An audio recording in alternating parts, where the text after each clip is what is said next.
भाजपचे आमदार सिद्धार्थ शिरोळे आपल्यासोबत आहेत. पुणे शिवाजीनगरचे आमदार आहेत. आपण त्यांची बातचीत करणार आहोत.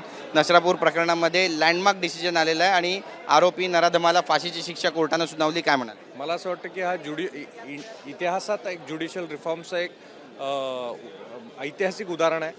आणि आता जो काही धाक हा अशा नराधमांवरती किंवा ज्या पद्धतीचा विचार अशी लोक करतात त्यांच्यावरती जो बसणार आहे, तो मला असं वाटतं की इथून पुढे आपण खरंच एका सुरक्षित अशा युगाकडे आपली वाटचाल सुरू झाली आहे. त्यामुळं खरंच मी मनापासून ज्युडिशरीचं अभिनंदन करतो. 60 दिवसामध्ये खरं तर हा संपूर्ण प्रकरणाचा जो आहे तो निकाल लागलेला आहे. फास्ट ट्रॅक कोर्टवर नेलं आणि देवेंद्र फडणवीस यांनी पण जी भूमिका या सगळ्या संदर्भामध्ये बजावली ती देखील वाखाणण्याजोगी असं म्हणा. अगदी आदरणीय मुख्यमंत्र्यांनी तेव्हा पण सांगितलं होतं, मला आठवतं आहे की फास्ट ट्रॅक कोर्टवरती घेऊन लवकरात लवकर त्या नराधमाला शिक्षा होईल असं त्यांनी ऑन रेकॉर्ड बोलले आणि ते इतक्या लवकर करून सुद्धा दाखवलं. तेव्हा आदरणीय मुख्यमंत्र्यांचा ह्याच्यात खूप मोठा सहभाग आहे.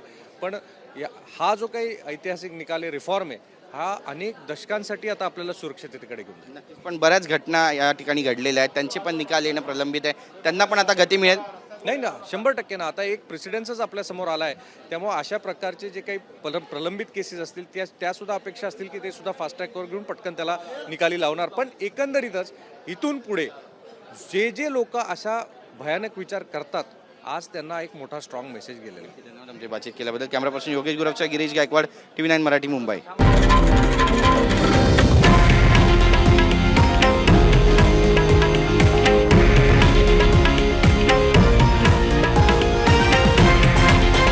हे आहे देशातील नंबर 1 न्यूज नेटवर्क आणि आपण पाहत आहात TV9 मराठी, एकमेव.